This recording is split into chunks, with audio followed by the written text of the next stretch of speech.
gift giving is a ubiquitous feature of diplomacy. It's a very basic sort of anthropological ritual. Animals make for a specific kind of gift in that they're living.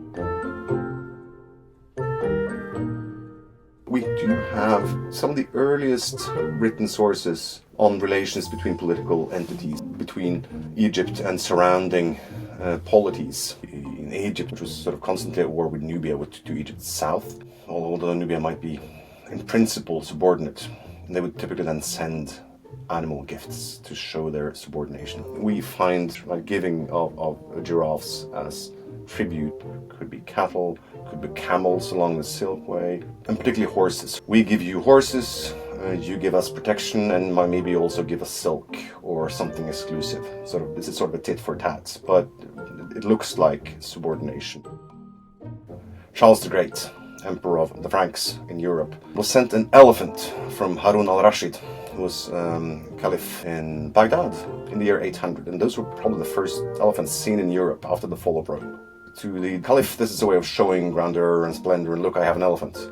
You, as the sender of the gift, get to show off your power, and you know full well, that the recipient will not be able to reciprocate in kind. To Charles the Great, it's a way of showing off, look how important I am. And they even get to spin the story that this was actually the only elephant that the Caliph had. So that's the double-edged side of these sort of exotic gifts. Vladimir Putin has a tradition of the exchange of dogs. Puppies, for instance, being given to them. So there is this continuation of gift-giving animals. But we're a far cry from both from the sort of giving hundreds and thousands of horses or sheep or cattle, and also from the highly exotic of earlier ages.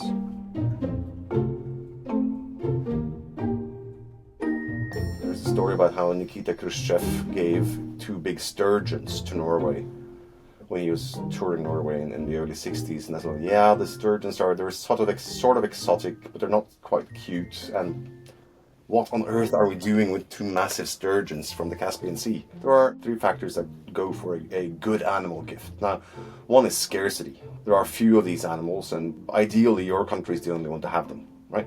That's a good gift to give. And the other thing is if you have a really cute sort of animal that you can give away, and they could be high in majestic power, if you like. So a lion projects power.